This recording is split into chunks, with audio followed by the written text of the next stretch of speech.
রুমিন ফারহানা কছে কোন অভ্যুত্থান বা বিপ্লব 36 দিন বা 1 মাসে হয় না। হ্যাঁ, কেউ যদি মনে করেন অল্প কয়েকদিনের আন্দোলনে হাসিনাকে দেশ ছাড়া করেছেন, তবে তারা বোকার স্বর্গে বাস করছেন। শেখ হাসিনার পালানো বিএনপির 16 বছরের আন্দোলনের ফসল গণবিস্ফোরণে শেখ হাসিনা পলায় গেছে। আন্দোলনকারী বিএনপি করেছে, ঈদের পরে আন্দোলন, আর কেউ করেনি। হ্যাঁ, গুম আর খুন হয়েছে খালি বিএনপি কর্মী, দেশ ছাড়া হয়েছে খালি বিএনপির কর্মী। আমরা খায় না খায় অ্যাক্টিভিজম করলাম, আমরা তো বিএনপি করি না, গল্লিকও খাই না। সমাজ কি তাইলে আমাদের মেনে নেবে? বিএনপির আন্দোলন তো দেখেছেন, দেখেন নাই? গত 10টা বছর 10টা জনসভাও করতে পারে নাই। ঈদের পর আন্দোলন করতে করতে শুনতে শুনতে কান পয়সা খুলে পড়েছে। প্রাণ ভয়ে পুলিশের আক্রমণে দাঁড়াইতে পারে নাই, নিজেরা আবার স্বীকার করেছে। খালেদা জিয়ার বাড়ির সামনে 2টা বালির ট্রাক সরাইতে পারে নাই, আবার আসিছে আন্দোলনের ক্রেডিট নিতে। বিএনপি 16 বছর কেন 1600 বছর ঈদের পরে আন্দোলনের ঘোষণা দিল, হাসিনার যেত না। যখন আন্দোলন চলিছিল তখন মির্জা ফখরুল কইছে বিএনপির নৈতিক সমর্থন আছে, শুধু সম্পৃক্ততা নাই। হ্যাঁ, শুনেন, আমরা এই আন্দোলনের সঙ্গে কখনোই সরাসরি জড়িত নই, আমরা তাদেরকে নৈতিক সমর্থন দিয়েছি। আর আজ রুমিন ফারহানা বলে বিপ্লব তারাই করেছে, 1 মাসে বিপ্লব হয় না। তাহলে 7ই নভেম্বরের বিপ্লব কেমনে 4 দিনে হইল? নভেম্বরের 3 তারিখ থেকে 7 তারিখ বিপ্লব। রাশিয়ার বিপ্লব কেমনে 10 দিনে হইল? দুনিয়া কাঁপানো 10 দিন, ওই টাইমের উপরে একটা বইও আছে। বিপ্লব ক্ষণস্থায়ী, বিপ্লব অল্প সময় থাকে। বিপ্লব হইতেছে সেই মহেন্দ্র ক্ষণ, একটা মাহদীয় সময়, যখন একটা জনগোষ্ঠী তার জাতীয় আকাঙ্ক্ষার সর্বোচ্চ শিখরটা হুট করে ছুঁয়ে ফেলে, বিদ্যুৎ চমকের মতো বা লাফায় ওঠা ল্যাম্পের শিকার মতো। ওই সময় ওই জাতির উপরে আল্লাহর খেলাফত নাজিল হয়, তখন সেই হয়ে ওঠে দুনিয়ায় খোদার খলিফা, বিপ্লবের নায়ক। আর সেই অসামান্য মুহূর্তটাই বিপ্লব। আমরা ভাগ্যবান, আমরা পুরা জাতি ওই মুহূর্তটায়, ওই মহেন্দ্র ক্ষণের নায়ক, যার মধ্যে দিয়ে সৃষ্টিকর্তার পবিত্র ইচ্ছা আমাদের জাতির উপরে নাজিল হয়েছিল। এই জন্য এই শহীদের মৃত্যু নাই, তারা সময় আর কালকে অতিক্রম করে যায়। আমি কইছিলাম খোদা তাআলার দয়া ছাড়া বিপ্লবে বিজয়ী হওয়া যায় না। খোদা তাআলার সাহসের আবাবিল পাখি পাঠানো লড়াইয়ের ময়দানে খোদা তাআলার সাথে জনগণের একটা স্পিরিচুয়াল কানেকশন ছাড়া বিপ্লব সফল হয় না। মহাজীবনের ডাক শোনে সবাই। আপনি রুমিন ফারহানাকে বিএনপি কে খোদা তাআলার জায়গায় বসাইতেছেন? নাউজুবিল্লাহ। বিপ্লবের মালিক সৃষ্টিকর্তা, আপনারা না। আপনি বিপ্লবের নায়ক হইলে আপনি মাইকের সামনে চিল্লাইতেন না। অবশ্য ভুলভাল চিল্লান। কইতেছে 18 সালে নাকি বিএনপি নির্বাচন প্রত্যাখ্যান করেছে। শুনেন, আওয়ামী লীগ যখন ভারতের সঙ্গে আঘাত করে 14, 18, 24-এ ক্ষমতা দখল করলো, বিএনপি তখন আপোষহীনভাবে জনগণের পাশে থেকে নির্বাচন প্রত্যাখ্যান করেছে। ওই নিজেই 2018 সালে সংসদে সংরক্ষিত আসনের এমপি ছিল বিএনপির। হালকা বিএনপি নির্বাচন প্রত্যাখ্যান করছে। কি কয় না কয় তার কোনো ঠিক নাই। শুধু তাই না, 10 কাঠার একটা প্লট চাই আবেদন করেছিল, যে প্লট পাইলে নাকি চিরকৃতজ্ঞ থাকিবে। দেখেন, এটা প্লটের লোভ সামলাইতে পারে না, সে আবার বিপ্লব করে। হ্যাঁ, খেল খতম হয়েছে, পয়সা হজম। দরখাস্তটা দেখেন, একবার বলে 2/3 মেজরিটি নিয়ে বিএনপি ক্ষমতায় যাবে। শুনেন, আবার বলে বিএনপি নেতা কর্মীদের কন্ট্রোল করা যাচ্ছে না, কেন্দ্রে জানায় কোনো লাভ হচ্ছে না। শুনেন, বিএনপির নেতা কর্মীদেরকে মাঠ পর্যায়ে কন্ট্রোল করা যাচ্ছে না, চাঁদাবাজির সঙ্গে যুক্ত, জমি দখলের সঙ্গে যুক্ত, টেন্ডারবাজির সঙ্গে যুক্ত। আমার এলাকাতে পদধারী নেতারা কেউ মাটি ভরাট করে নদীর উপরে, জমি দখল করে, আরেক উপজেলায় পদধারী নেতারা মামলা বাণিজ্য করে। তো কন্ট্রোল করা তো যাচ্ছে না। কেন্দ্রে খবর পাঠানো হয়েছে, কেন্দ্র কোনো অ্যাকশন নেয় নাই। তো বুঝছেন তো, বিএনপি ক্ষমতা এসে কি করবি? আচ্ছা, ওরা ছেড়ে দিই, বাচ্চা মেয়ে কি কইতে কি কয় ঠিক নাই, আপনারাও ছেড়ে দিয়েন। এবার আসেন বিএনপির অন্যতম প্রধান তরুণ বুদ্ধিজীবী ফাহাম আব্দুল সালাম, ওরা নিয়ে একটু কথা বলি। ফাহাম দেশে গেছিল, আপনারা মনে হয় অনেকেই জানেন যে ফাহাম মির্জা ফখরুল ভাইয়ের মেয়ে জামাই। তো আমি অত্যন্ত পছন্দ করি ফাহামকে ব্যক্তি হিসেবে, ভেরি চার্মিং পার্সোনালিটি। এই ফ্যাসি বিরোধী লড়াইয়ে তার অসামান্য ভূমিকা ছিল। সে আরবান এলিট যুবক তরুণদের এই লড়াইয়ের জন্য তৈরি করছে, সে একাই। আমি ভালো কথা বলে ফেললাম না। হ্যাঁ, বাংলাদেশে কারো সম্পর্কে ভালো কথা বলা খুব মুশকিল। যারা ফাহামকে পছন্দ করে না তারা গালাগালি করতে পারে, আর যারা ফাহামকে পছন্দ করে তারাও গালাগালি করবে যে ও আসিছে এবার ফাহামের জনপ্রিয়তা দিয়া তোমার পয়েন্ট বাড়ানোর জন্য, পয়েন্ট খাওয়ার জন্য আসিছে। আর যদি কখনো ফাহাম গ্যাঞ্জাম করে, অ্যান্টি পিপল স্ট্যান্ড নেয়, তখন এসে বলবে দেখেছেন খুব তো তখন প্রশংসা করেছিলেন। যাই হোক, এটা বলে রাখলাম যে ফাহাম আমার এলাই না, এখন রাজনৈতিক মিত্র না। কারণ ফাহাম বিএনপির যে স্ট্যান্ড নিছে, যেটা আপহোল্ড করে, সেটা করেও সম্পর্ক রাখা যায় ভিন্ন মতের মানুষের সাথে, কিন্তু ফার্ম সেটা রাখবে না বলে সিদ্ধান্ত নিছে, এটা কোনো সমস্যা নাই, অ্যাবসলিউটলি ফাইন। ফার্ম সম্পর্কে এত কথা বললাম যে আমাকে তাকে রেফার করে কথা বলতে হবে, সেই জন্য বলে নিলাম আর কি। কারণ সেও বলছিল যে এই লড়াইয়ে যারা ছিল তারা তার ভাই ব্রাদারটা বলছে, তো সেটা আমার তরফ থেকেও এখন এটা বলে নেওয়াটা ভালো। তো ফার্ম দেশে গেল, সেই সময় ছাত্রদের নিয়ে বলছিল সম্ভবত একটা টিভি শোতে যে ছাত্ররা বিএনপির সাথে এলাই করলে ভালো করবে, এটা তাদের বেটার সিকিউরিটি দিবে। স্বার্থের দিক থেকে তারা যদি বিএনপির সাথে অ্যালাইন করে, আমার মনে হয় যে তাদের ভবিষ্যৎ অন্য অপশন থেকে বেটার। 2 দিন আগেও লিখলো ফার্ম যে আওয়ামী লীগের মিছিল হচ্ছে বড়, এইটা আমরা নাকি একে অন্যকে অপমানিত করছি তার ফল। হ্যাঁ, মাঝে মাঝে ফার্মের কথা শুনে হাসি। আচ্ছা ফার্ম, বিএনপি কি কাউকে সুরক্ষা দেওয়ার কথা বলা মানায়? আর বিএনপি কি কাউকে সুরক্ষা দিতে পারে? দিছে কখনো? এইসব ক্ষমতা কি বিএনপির আছে না ছিল? ক্ষমতা জিনিসটা কি, সেটা কিভাবে তৈরি হয়? বিএনপির যদি কাউকে সুরক্ষা দেওয়ার হিম্মত থাকতো তাহলে জিয়া তো নিহত হয় না, ইলিয়াস আলী গুম হয় না, সালাউদ্দিন চৌধুরী ফাঁসিতে যায় না, তারেক রহমান নির্বাসনে যায় না, বালুর ট্রাক ফেলা তার খালেদা জিয়াকে আটকাই দিতে পারে না। বিএনপি কি দেশকে আওয়ামী লীগের ফাঁসিবাদের হাত থেকে রক্ষা করতে পারছে? পারে নাই। বাংলাদেশের সবচেয়ে বড় রাজনৈতিক দল হয়েও অগাস্ট বিপ্লবের নেতৃত্ব দিতে পারে নাই। এই বিএনপি আগামীতে ক্ষমতায় যাইতে পারে, কিন্তু এই ক্ষমতা সে রাখতে পারবে না, কারণ ক্ষমতা বিষয়টাই সে বুঝে না। দেখেন, বিএনপির জন্ম হইতো না 1975-এর 15ই আগস্ট না ঘটলে। সেই আগস্ট বিপ্লবীদের রক্ষা করছে বিএনপি? করে নাই। মুজিব হত্যা মামলার বিচারে অভিযুক্ত সবাইকে জজ গোলাম রসুল ফায়ারিং স্কোয়াডে গুলি করে মারার মৃত্যুদণ্ডের রায় প্রদান করছিল। যদিও দেশে প্রচলিত সিআরপিসিতে মৃত্যুদণ্ড দণ্ডিতদের ফায়ারিং স্কোয়াডে গুলি করে মারার কোনো বিধানই নাই। সংসদে এই অপকর্মের বিরুদ্ধে সেদিন 120টা আসন নিয়েও বিএনপি কোনো বিরোধিতা না করে মুখে কুলু পাইতে চুপ করে বসেছিল। তাই বিএনপির কাউকে রক্ষা করতে পারবে না, করবে না, সে ক্ষমতা নেই। বিএনপি ক্ষতি করতে পারবে, সেটাই আসল ক্ষমতা। রক্ষা করতে পারাটা রাজনৈতিক ক্ষমতা না, বরং ক্ষতি করতে পারার হিম্মতটাই রাজনৈতিক ক্ষমতা। আমি এই প্রসঙ্গে বিস্তারিত আলাপ করছি আগের এপিসোডে। আওয়ামী লীগের মিছিল বড় হচ্ছে এই জন্য না যে কেউ কাউকে অপমান করছে আর অভিমানে রাজপথ ছেড়ে দিছে তাই আওয়ামী লীগ মিছিল করতেছে, না তা না। বাংলাদেশে বিএনপি বা জামাত বা ছাত্রদের এনসিপির গ্রিন সিগন্যাল ছাড়া আওয়ামী লীগের বাপের ক্ষমতা নাই মিছিল করে। আওয়ামী লীগ বিএনপির আশকারা পাইয়া মিছিল করতেছে না, শুধু বিএনপি আওয়ামী লীগের মিছিল করে দিচ্ছে। হ্যাঁ বা বেশ, এইভাবেই তারা আওয়ামী লীগকে বাঁচাই রেখে জনগণকে ভয় দেখাইতে চায়। বিএনপি ক্ষমতায় আসার আগেই দলটার নেতা কর্মী এবং তাদের আত্মীয় স্বজনরা আওয়ামী লীগের রাজনৈতিক স্বার্থ রক্ষার জন্য কতটা মরিয়া হয়ে উঠছে এ খবর পড়লেই সেটা বুঝতে পারবেন। আওয়ামী লীগকে যারা রুখে দিতে পারবে তারাই আগামী বাংলাদেশের নেতা হবে। বিএনপি রুখতে না চাইলে তো মাঠ ফাঁকা থাকবে না। বিএনপি প্রাণ ভয়ে রাজপথে 28 অক্টোবর দাঁড়াইতে পারে নাই, তার জন্য কি বর্ষা বিপ্লব থাইমা ছিল না। ফার্মের কন্ট্রাডিকশন গুলো নিয়ে আলাপ করি না, চাইলে করা যায়। ফার্ম কইতেছে 71 একটা রেড লাইন, এই রেড লাইন ক্রস করলে বাংলাদেশের রাজনীতি করা যাবে না। এই জন্য নাকি জামাত মেইনস্ট্রিম হইতে পারে নাই। আজিব বাত। বিএনপি কি 71-কে ওন করে?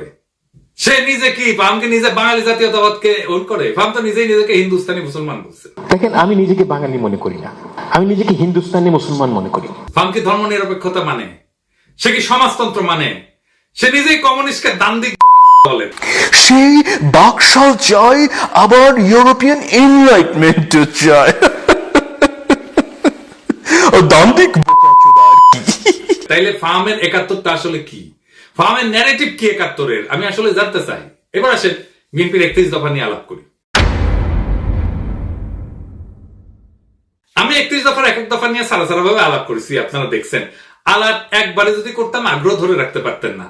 তো বিএনপির কিছু কইতে ইচ্ছা করে না, এটা বেকুব ভর্তি দল, এরা নিজেদের দুর্বলতা কখনো বুঝতে পারে নাই। যেহেতু অ্যান্টি আওয়ামী লীগ সকলের কাজের সুফল পাইছিল, তাই তারা ভাবে নাই নিজের ইন্টেলেকচুয়াল অ্যাসেট গড়ে তুলতে হবে। এখন পড়েছে গাড্ডায়। আওয়ামী আমলের কোন ন্যারেটিভ তৈরি করতে পারে নাই, একটাও না। আপনি দেখাইতে পারবেন না একটা ন্যারেটিভ তৈরি করছে, নিজেদেরকে রক্ষা করতে পারেনি ন্যারেটিভ তৈরি করে। আর এইটা যে তাদের দুর্বলতা, এটা কোনোদিন খতায় দেখে নাই। গারপেলি করে মাস্তানি হয়, রাজনীতি হয় না। রাজনীতি সিরিয়াস বিষয়, ক্ষমতা মাফিয়াদেরও থাকে। যাই হোক, আজকে 2টা দফা নিয়ে আলাপ করবো বিএনপির 31 দফা। তার আগে কয়ে নেই, রাজনৈতিক দফার সংখ্যা কম হইতে হয়। আমি চ্যালেঞ্জ দিয়ে বলতে পারি, বিএনপি স্ট্যান্ডিং কমিটির প্রত্যেককে আলাদা কইরা 31 দফা লিখতে বলেন, পারবে না, একজনও লিখতে পারবে না 31টা দফা। আপনি বিএনপির কর্মী বা হন, নেতা হন, নিজে লেখেন, এটা এপিসোড গফ করে নিজে লেখেন, পারবেন না। আমি চ্যালেঞ্জ দিলাম, পারবেন না। আপনি নিজে যার রাজনীতি করাটাই কাজ, যে পারেন না নিজের দফাটা নিজে লিখতে, মনে রাখতে। পাবলিকের বাপের ধন কি সাপে খাইছে যে সে মনে রাখবে? তা ঠেকা পড়ছে। আসেন দেখি রাজনৈতিক কর্মসূচি অল্প দফায় কেন হইতে হয়, সেটা একটু আলাপ করিনি। এক নম্বর কারণ সহজবোধ্যতা। অল্প দফা থাকলে জনগণ সহজে বুঝতে পারে কি দাবি করা হচ্ছে, বেশি দফা থাকলে মেসেজ জটিল হয়ে যায়, সেই জন্য সাধারণ মানুষের মনোযোগ হারানোর ঝুঁকি বাড়ে। 2 নম্বর, মোবিলাইজেশন সহজ হয়। কম দফা মানে একটা বা দুইটা মূল দাবির পিছনে জনগণ জোরালো ভাবে ঐক্যবদ্ধ হইতে পারে, আন্দোলনের শক্তি বাড়ে। 3 নম্বর, কৌশলগত চাপ সৃষ্টি করা যায়। সরকার বা বিরোধী শক্তির উপর চাপ তৈরি করার জন্য স্পষ্ট এবং নির্দিষ্ট দাবি থাকা জরুরি। বেশি দাবি দিলে কোনো দাবি নিয়ে সুনির্দিষ্টভাবে চাপ তৈরি করা যায় না। গতি বজায় রাখা। কম দফার কর্মসূচি আন্দোলনের গতি এবং ফোকাস বজায় রাখে। লম্বা তালিকা মানে প্রত্যেকটা বিষয় আলাদা করে ব্যাখ্যা লাগবে, যা সময় ক্ষেপণ করে। 5 নম্বর হইতেছে সংবাদ মাধ্যমে সহজে প্রচার। মিডিয়া ছোট স্পষ্ট বার্তা প্রচার করতে পছন্দ করে। অল্প দফায় আন্দোলন সহজে শিরোনাম হয়। আমি এটা বললাম আন্দোলন এই কারণে, কারণ তারা কিন্তু 31 দফা আন্দোলনের সময় করছে, বিপ্লবের পরে করে নাই, সেজন্য আন্দোলনের কথা বললাম। আমাদের সফল আন্দোলনগুলো দেখেন, রাষ্ট্রভাষা বাংলা চাই। 6 দফা, এরশাদ বিরোধী আন্দোলনের 1 দফা, 1 দফা 1 দাবি, এরশাদ তুই কবে যাবি। হাসিনা খাদা আন্দোলনের 1 দফা। এমনকি বিএনপি যে 4 দলীয় জোটের 5 দফা ছিল 2001 সালের নির্বাচনে, দুর্নীতিমুক্ত প্রশাসন, সুশাসন, আইন শৃঙ্খলা উন্নয়ন, এই সমস্ত। তারপরে দফা বাড়তে থাকে। 2018 সালে বিএনপির ঐক্যফ্রন্টের দফা হয় 7 দফা আর 11টা লক্ষ্য। এই হইতেছে বাম ইনফ্লুয়েন্স, দাবি ঢুকাইতে হবে টাইসা। মানুষ পড়লো কিনা শুনলো কিনা ভাবাভাবি নেই। আসেন 31 দফার 2 নম্বর দফা নিয়ে দেখি। তারা কইতেছে বাংলাদেশে গণতন্ত্র, ভোটাধিকার পুনঃপ্রতিষ্ঠা এবং স্বচ্ছ গণতান্ত্রিক প্রক্রিয়াকে স্থায়ী, সাংবিধানিক এবং প্রাতিষ্ঠানিক রূপ দেওয়ার লক্ষ্যে একটা নির্বাচনকালীন দল নিরপেক্ষ তত্ত্বাবধায়ক সরকার ব্যবস্থা প্রবর্তন করা হবে। ভালো কথা, কিন্তু প্রশ্ন হইতেছে তত্ত্বাবধায়ক সরকার তো বিএনপি প্রবর্তন করেছিল, তাই না? আইন কইরা 96 সালে তো টিকলো না কেন? আবার আইন করবে, টিকবে না। মানে আমরা চক্রাকারে একই সমস্যার আবর্তে ঘুরপাক খাবো নাকি বারে বারে? আবার যে বাতিল হবে না তার নিশ্চয়তা কি? জনগণ চায় একটা নিরপেক্ষ নির্বাচন, অবাধ স্বচ্ছ নির্বাচন, নেতা নির্বাচনের স্বাধীনতা। এটা কিভাবে নিশ্চিত হবে? বিএনপি তো বিচারপতির বয়স বাড়ায় নিজেদের পছন্দ মতো লোককে তত্ত্বাবধায়ক সরকার প্রধান বানাতে চেয়েছিল 2006 সালে, জানেন তো? 2007 সালের জানুয়ারিতে যে সাধারণ নির্বাচন পরিচালনা হবে, সেটার জন্য তত্ত্বাবধায়ক সরকার গঠিত হওয়ার কথা ছিল। তার প্রধান উপদেষ্টা হিসেবে বিচারপতি KM হাসানকে নিয়োগ করা হয়। উনি একসময় বিএনপির কেন্দ্রীয় নেতৃত্বে ছিলেন। তৎকালীন আওয়ামী লীগের মতে KM হাসান যাতে তত্ত্বাবধায়ক সরকারের প্রধান উপদেষ্টা হইতে পারে, সেই জন্য বিএনপি সংবিধান সংশোধন করে বিচারপতির অবসর গ্রহণের বয়সসীমা বাড়াই দিছিল। গ্যাঞ্জাম বাঁধে এই নিয়ে, আবার গ্যাঞ্জাম বাঁধবে। এই দফা দিয়ে কি অবাধ সুষ্ঠু নির্বাচন করা যাবে? যাবে না। নিশ্চিত করা যাবে? যাবে না। এমনকি এই সিস্টেম টিকবে না, আগেও টেকে নাই। তাইলে এই দফা কি চিন্তা ভাবনা কইরা বানাইছে? আচ্ছা, 4 নম্বর দাবিতে কি বলিছে? পরপর 2 টার্মের অতিরিক্ত কেউ প্রধানমন্ত্রীর দায়িত্ব পালন করতে পারবে না। ভালো কথা, খুবই ভালো কথা। কি মনে হয় এটা পইরা? পরপর 2 টার্মের বেশি কেউ প্রাইম মিনিস্টার দায়িত্ব পালন করতে পারবে না। এটা বিএনপি অনেকবার বলছে, কিন্তু আমরা যাতে আমেরিকায় দেখি, এইটাই সংবিধান সংস্কার কমিটি প্রস্তাব করছে। এখন বিএনপি কইতেছে প্রধানমন্ত্রী পদে দাঁড়ান 2 মেয়াদের বেশি কেউ থাকতে না পারলেও একবার বিরতি দিয়া আবার প্রধানমন্ত্রী হইতে চাইলে সেই সুযোগ থাকতে হবে। মানে পরপর 2 টার্ম থাকবে, তারপরে 1 বছর অন্য কেউ হবে, তারপরে আবার কেউ 2 টার্ম এসে থাকবে। মানে বুঝছেন তো, পরপর 2 টার্ম থাকার পরে 1 টার্ম প্রেসিডেন্ট হবে, তারপর আবার 2 টার্ম প্রাইম মিনিস্টার হবে, তারপরে 1 টার্ম প্রেসিডেন্ট হবে। মানে চালাকি শুরু হয়ে গেছে, ভাবছে কেউ বুঝতে পারবে না। যেই মাত্র ক্ষমতায় আসা দেখতে পারতেছে তখনই চোখ উল্টাই দিছে বিএনপি। যখন ক্ষমতা থেকে দূরে তখন কত ভালো ভালো কথা, দেখিছো কি সুন্দর চাঁদ উঠিছে, এখন আর চিনে না। আসেন, কেন পরপর 2 বার রাষ্ট্রের প্রধান নির্বাহী হওয়া ঠিক না? এর পিছনে দার্শনিক ভিত্তিটা কি? পরপর 2 টার্ম রাষ্ট্রের নির্বাহী থাকা ঠিক না কেন? এর মূল উদ্দেশ্য হইতেছে 1 নম্বর, ক্ষমতার অপব্যবহার রোধ করা। দীর্ঘ সময় ধরে একই ব্যক্তি ক্ষমতায় থাকলে স্বৈরতান্ত্রিক প্রবণতা তৈরি হয়, নিজের ক্ষমতা পাকাপোক্ত করতে শুরু করে, জনগণের বদলে নিজের দল বা নিজের শক্তিকে রক্ষা করে। একই জিনিস ঘটছে হাসিনার ক্ষেত্রে। 2 নম্বর, নতুন নেতৃত্বের সুযোগ সৃষ্টি হয় না। নিয়মিত নেতৃত্বে পরিবর্তন মানে নতুন চিন্তা, নতুন দৃষ্টিভঙ্গির আগমন। 3 নম্বর, রাষ্ট্রীয় প্রতিষ্ঠানের স্বাধীনতা রক্ষা। একজন দীর্ঘদিন ক্ষমতায় থাকলে বিচার বিভাগ, নির্বাচন কমিশন, পুলিশ ইত্যাদি তার হাতে জিম্মি হয়ে যেতে পারে, যেটা হাসিনার আমলে হয়েছিল। 4 নম্বর, গণতন্ত্রের প্রাণবন্ততা বজায় রাখা। জনগণ যাতে মনে করে রাষ্ট্র তাদের, কোনো ব্যক্তির না, এই অনুভূতি বজায় রাখা দরকার। এবং দীর্ঘকালীন শাসনের বিদ্রোহ কিন্তু অবশ্যম্ভাবী হয়ে ওঠে, কারণ ক্ষমতা কেন্দ্রীভূত হয়ে পড়ে। যখন এক ব্যক্তি বা গোষ্ঠী দীর্ঘদিন রাষ্ট্রের নেতৃত্ব থাকে, তখন তারা সমস্ত শক্তি নিজেদের হাতে কক্ষিগত করে। আইনের শাসন দুর্বল হয়, বিচার ব্যবস্থা পক্ষপাতদুষ্ট হয়, সেনাবাহিনী প্রশাসন ব্যক্তি বিশেষের গোলাম হইয়া পড়ে। জনগণের স্বাভাবিক চাহিদা, ন্যায় বিচার, সমান অধিকার, জীবনের নিরাপত্তা, এই সমস্ত পদদলিত হয়। একই জিনিস আমরা দেখছি হাসিনার আমলে। দেখেন, এই যে ঘটনা, এটা তাত্ত্বিক ভিত্তি কি, যে কেন প্রধান নির্বাহী বেশি দিন থাকতে পারবে না? তাত্ত্বিকভাবে এটা দাঁড়ায় আছে কয়েকটা বড় চিন্তার উপরে। এক নম্বর হচ্ছে ডেমোক্রেটিক রোটেশন, বা এটাকে বলা যেতে পারে গণতান্ত্রিক চক্র। জন লক, মতেস্কু এই দার্শনিকরা বলছিলেন ক্ষমতা স্বাভাবিকভাবে দুর্নীতির দিকে ধাবিত হয়, তাই নিয়মিত ক্ষমতার হাত বদল জরুরি। আরেকটা তত্ত্ব হচ্ছে ন্যাচারাল ডিকে অফ পাওয়ার, মানে ক্ষমতার স্বাভাবিক ক্ষয়। টকভিল উনি বলছেন একজন নেতা যত বেশি সময় ক্ষমতায় থাকে তত সে জনগণের আসল চাহিদা থেকে বিচ্ছিন্ন হয়ে পড়ে। আর 3 নাম্বার হইতেছে জেনারেশনাল রেনুয়াল, নতুন প্রজন্মের আবির্ভাব তত্ত্ব। রাষ্ট্রের সেবা করার সুযোগ নতুন নেতৃত্বকে দিতে হবে, না হইলে রাষ্ট্র সময়ের সাথে সাথে পিছায় যাবে। যদি একজন নেতা 2 মেয়াদে চালায় যায়, তারপর এক টার্ম বিরতি নিয়ে আবার প্রার্থী হয়, তাহলে মূল উদ্দেশ্য ব্যাহত হয়। কেন ব্যাহত হয়? 1 নাম্বার, ক্ষমতার নেটওয়ার্ক নষ্ট হয় না, যেটা তৈরি হয়েছিল। যে নেতা টানা 2 মেয়াদ চালাইছে তার সময়কালে প্রশাসন, বিচার বিভাগ, পুলিশ, মিডিয়া, ব্যবসায়ী গোষ্ঠী সব স্তরে স্তরে অনুগত এক ধরনের নেটওয়ার্ক তৈরি হয়। একটা বিরতিতেও এই নেটওয়ার্ক বেঁচে থাকে, সক্রিয় থাকে। এখন দেখতেছেন না, এখনো হাসিনার লোকজন প্রশাসনে আছে। তো উনি যখন আবার প্রার্থী হয়, এই শক্তিগুলো তাকে সুবিধা দেয়, ফলে নতুন প্রতিদ্বন্দ্বিতা বা নতুন নেতৃত্বের সুযোগ প্রকৃত অর্থে হয় না। 2 নাম্বার, জনগণের মনস্তত্ত্ব পাল্টায় না।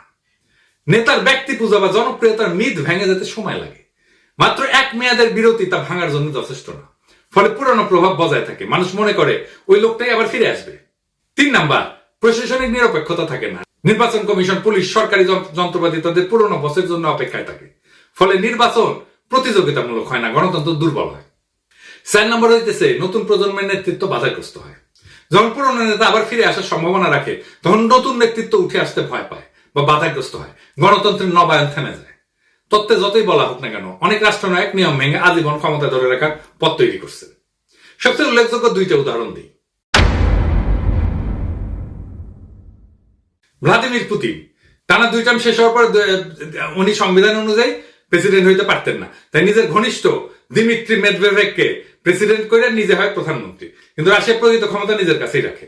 2012 সালে আবার প্রেসিডেন্ট হয়, পরে সংবিধান সংশোধন করে তার মেয়াদের সীমাটা মুছে দেয়। এখন পুতিন 2036 সাল পর্যন্ত প্রেসিডেন্ট থাকতে পারবে, অর্থাৎ প্রায় 4 দশক ধরে। এর ফলাফল কি হয়েছে? রাশিয়া গণতন্ত্র থেকে দূরে সরে গেছে, বিরোধী নেতারা নিশ্চিহ্ন হয়ে গেছে এবং ব্যক্তিকেন্দ্রিক একনায়কতন্ত্র তৈরি হয়েছে। শি জিনপিং, চীন প্রেসিডেন্টের জন্য 2 মেয়াদের সীমা ছিল 5-5-5 10 বছর। শি জিনপিং 2013 সালে প্রেসিডেন্ট হয়। 2018 সালে চীনের কমিউনিস্ট পার্টি সংবিধান পরিবর্তন করে 2 মেয়াদের সীমা তুলে দেয়। এখন শি জিনপিং আজীবনের জন্য প্রেসিডেন্ট থাকার পথ খুলে দিয়েছে। এর ফলাফল কি? চীনে ব্যক্তির চেয়ে পার্টি বড়, এই নীতিগতভাবে লঙ্ঘন করছে। আর চীনে গণতান্ত্রিক কোন নির্বাচন নাই, মত প্রকাশের স্বাধীনতা কঠিনভাবে নিয়ন্ত্রিত। ফলে যখন 2 টার্মের নিয়ম ভেঙে ফেলা হয় বা কোন ছিদ্র রেখা, ক্ষমতা ধরে রাখার রাস্তা রাখা হয়, তখন গণতন্ত্র দ্রুত দুর্বল হয়ে পড়ে, রাষ্ট্র ব্যক্তি কেন্দ্রিক হয়ে যায় এবং জনগণের স্বাধীনতা কাগজে কলমে সীমাবদ্ধ হয়ে পড়ে। আমি মাঝে মাঝে চুপচাপ হয়ে বসে থাকি, ভাবি যে যদি 2028 সাল পর্যন্ত আওয়ামী লীগ থাকতো কি হইতো? নির্বাচনের নাম উচ্চারণ করলেই নীল সাদা ভাই নিশা দাঁড়াইতো দোরগোড়ায়, ঠান্ডা গলায় বলতো চলেন। তারপর বাকিটা একটা কালো গল্প, যার শেষ পাতায় রক্তের দাগ। লুৎফুজ্জামান বাবর কারাগারের ঘুপসি কোণে চোখ তুলে পাখিদের উঠতে দেখতেন আর ভাবতেন তারা এখনো উঠতে পারে, অথচ আমি। সালাউদ্দিন আহমেদ শিলংয়ের আকাশে হাত তুলতেন, এই নীল কি ঢাকার মতো, নাকি আমি বদলে গেছি? খালেদা জিয়া এখনো অন্তরীণ থাকতেন।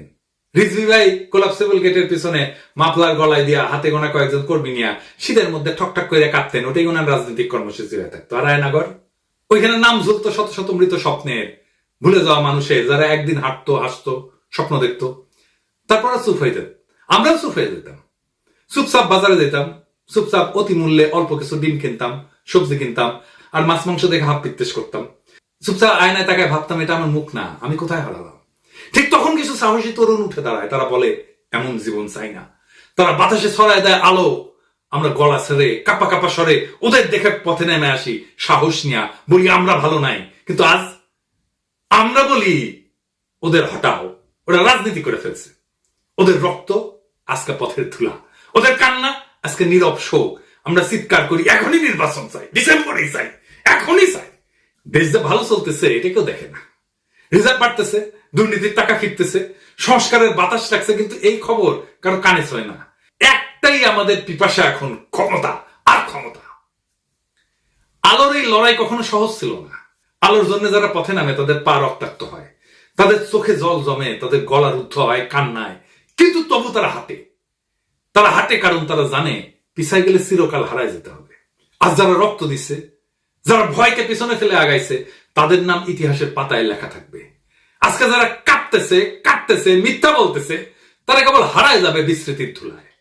বিপ্লব কখনো সংগঠিত হয় না বক্তৃতায়, বিপ্লব জন্ম নেয় নির্ভীক হৃদয়ে তপ্ত রক্তে। আমরা সেই রক্তের উত্তরাধিকার, আমরা হারবো না। তারা ভাবছিল আমরা ভয় পাবো, তারা ভাবছিল আমরা হাইরা যাব, তারা ভাবছিল আমরা মুখ নিচু কইরা ঘরে ঢুকে যাবো, কিন্তু তারা ভুল করছে। আমরা পিছু হটিনি, আমরা সামনে আগাইছি, আমরা থামিনি।